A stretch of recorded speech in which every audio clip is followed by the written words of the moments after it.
deadline looms, a look at what science says, what politics deliver, and what the economy demands. Welcome to Inventiva, I'm Oishi, Banik, back with today's news. Earlier this week, the Intergovernmental Panel on Climate Change (IPCC) reported on climate science, warning against the folly of a business-as-usual development model. If we followed high fossil fuel development, doubling emissions by 2050, temperatures would rise by 4.4 degrees centigrade, range of 3.3 to 5.7 degrees centigrade by 2100. If emissions are not mitigated rapidly, we are staring at rising climate risks and catastrophic impacts. Since observations began, glaciers have lost the maximum mass during 2010-2019. India is particularly vulnerable. Since 1990, more than 300 such events have resulted in damages exceeding Rs 5.6 lakh crore.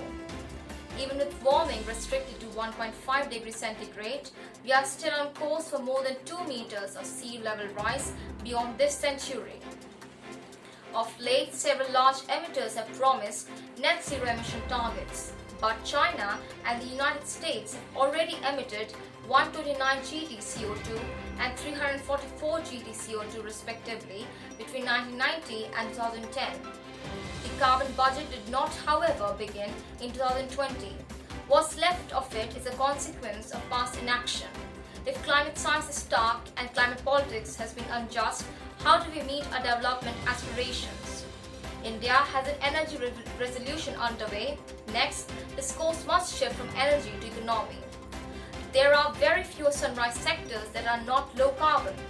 Many of these technologies and business models are proven but need policy and regulatory support.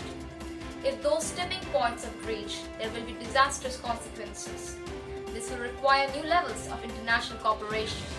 The climate crisis is a strategic threat to our development prospects. It deserves sober, continuing analysis, deliberation, and action.